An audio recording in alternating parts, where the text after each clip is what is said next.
Well, we're getting that age where everybody we watch in movies and televisions is leaving. Their channels are changing. The remotes don't work.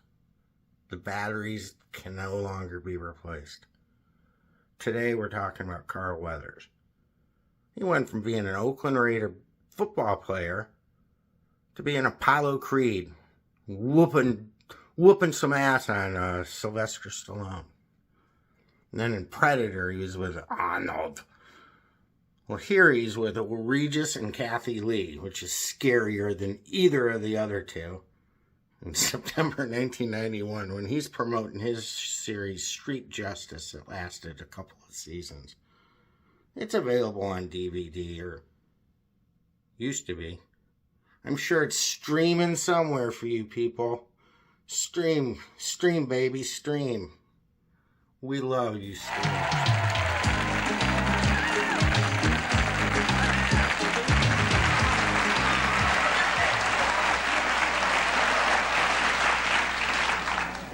Well, our next guest says that life is a work in progress, and he's very, very accurate on that one, especially his life.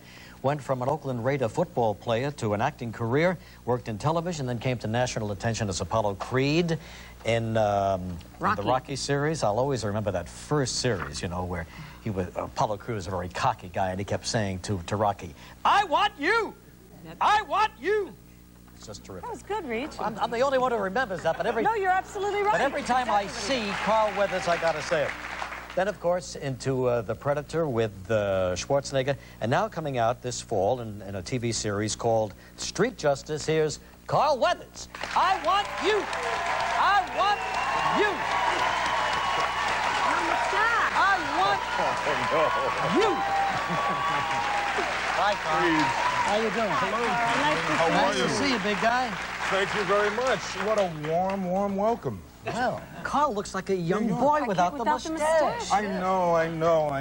It's something, isn't it? Did you have to save it for the series? No, I didn't. I actually lost it. It shows you how long it's been since I've been here. I actually did about a year and a half ago. Oh, really? Yeah. It's been too long. I know. Well, I've been busy. Yes. Real busy. And yeah. how? It's been great. You've been working out, too. Yeah, a little bit. Between those unbelievably long hours that you have in series television, what an education it's been. Oh, yeah, I'll and bet. then you're dead tired, too. The last thing you want to do is work Just out. dead. Sometimes I can't even feel, you know, just dead. Yeah, really tough. For Really physical show you're doing?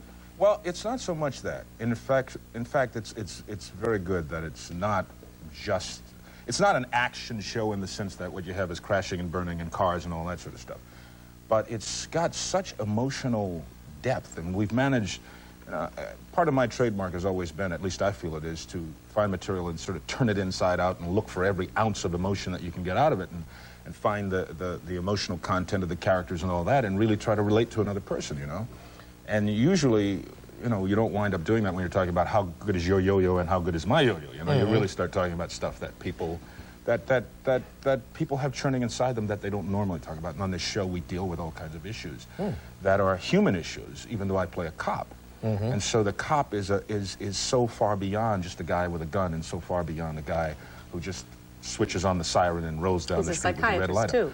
Well, what he is he is a work in progress. He's a human being who's trying to deal with his own past and his own history and his own life and his own loves and his own hates and his own desires and his own insecurities. Plus everybody else's. Yeah, well, that's what happens when you're, you know, a public servant. I don't know how they do it sometimes. I got to tell you, it's first of all, it's a tough job, and none of us necessarily want to have to deal with authority, someone telling us what to do, and especially when he comes up and he wants to give me a ticket, right? Yeah. But it is a tough and a thankless job in many instances. So I've learned to respect, I think, a little more after talking to a few police officers and doing a little research for this. Yet they're the first ones we look for. Oh, no. I want you! I want you! You never let me forget. I love that. You never let me forget. You don't want to forget this, though, Actually, no, I'll tell you something in truth. I don't want to of. forget it because it has, I mean, let's face it, had it not been for Apollo Creed, had it not been for the series of Rocky movies that I was involved in, I might not be sitting here. So thank you very much to all of you. I was sorry when he died. I think in number 4, right? Yeah, he's dead. He's gone, and you know, it's like that's one of those old "the king is dead, long live the king." Yeah. Apollo is dead, long live now is Street Justice, and Adam Boudreau is the character. Did Stallone have, I forgot, did Stallone have an audition? There was a bunch of guys there? Yeah, it was one of those traditional Hollywood kind of situations where anyone who has 2 legs and 2 arms who can throw a punch had been seen, which means probably everybody in this audience besides, you know. And I came in at the 11th hour on a Friday afternoon, and quick anecdote, I walk into the office and I'm scared to death because I was very young and actually prepubescent at the time. It was very interesting. There's a guy sitting down at the desk that I'm introduced to as the writer, and he's sort of mumbling, and everybody's tired, the producer's tired, the director's tired, and I'm just really excited and chomping to go, right? And he does a reading, and I know that I haven't done too well because I didn't feel like I was getting anything back, so I look at the director and I say, you know, if you get me a real actor, I could do a much better job. Well, the writer happened to be Sylvester Stallone, who was the real actor.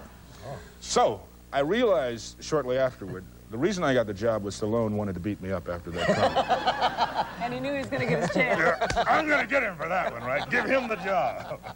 Well, nobody knew him then. People don't realize that was his breakthrough. People don't know. No, they don't know. Yeah. Yes. But I think this is your favorite movie, or this is the one you keep looking at. I just want to ask one question. Look at this. Why do I look so short? Look at this. I want to tell you this. I want to tell you this. I want to tell you what this guy did, right? He had them put him on a platform and dig a hole for me. The man has an immense ego. I'm 6'2", he's 5'9".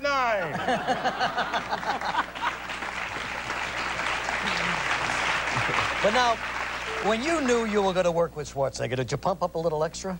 Are you kidding? This is the way I am all the time. All the time, ripped I'm and this way cut. all the time. No. You know what? Actually, in truth, we had a wonderful time in Mexico. Arnold's a great guy, and we managed to have this wonderful, friendly competition because now I do the same thing. Then I used to sort of grab as I could in terms of weights. Now I travel around with my thousands and thousands of dollars worth of equipment as well, you know, and ship it everywhere with me. But Arnold had this full gym that he brought down to Mexico, so, you know, needless to say, anyone like myself would sort of find himself in this gym. So we started off, we're just going in and you do your workout, and then we'd go to work and do our workout. Well, Arnold would begin to get up earlier and go in, and then I'd get up earlier and go in, and then he'd get up earlier and go in, and I found myself getting up, and this is not a lie, this is not an exaggeration. One morning I was up at 4 a.m. To work out. To work out, before anybody else got in there. Was Arnold there when you got there? No. And then we got into this thing where there was this long hill in Puerto Vallarta we used to run. About 2.5 miles, we'd run down, and then 2.5 miles, run back up. And we would come home in the evening and start to do this. Well, I saw Arnold doing it one day, and I'm going to do him one better, so I run the hill. I come back the next day, he's running faster down the hill and faster up the hill. Next day, I'm doing. Eventually it was truce. Okay, this is nuts. Those male testosterone. Oh, I'll tell you. Testosterone. Testosterone, yes, right. That, yeah. All right, let's talk about Adam Boudreau, okay? This is the new character you're playing in Street Justice, and I think you've kind of set up what his character's all about, but here he is talking to a buddy about a disappointing reunion with a child he met in Vietnam, okay? Who is no longer a child, by the way. Right, okay, he's all grown up now. Here's a scene from Street Justice. Now, wasn't that just about one of the best damn days you ever had? It's one of the worst. Why? Because I realized for the first time what getting back to the world meant.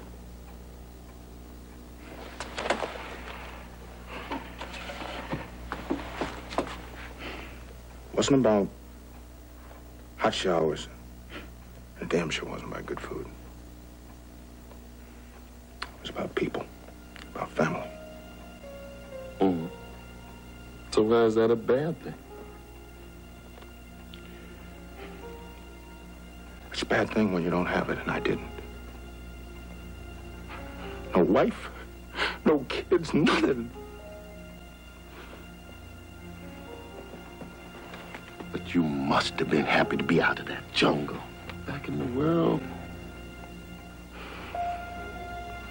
Man, I was miserable. Yes. Not just another shoot 'em up, huh? The gentleman in this scene is one of our supporting actors on the show. The guy who stars in the show with me is a guy named Brian Genesee, who you don't see in this clip. But this gentleman is a man named Blue Man Kuma, who's a wonderful, wonderful actor, and who I've relied on, actually, to make me much better as an actor, along with the rest of the group.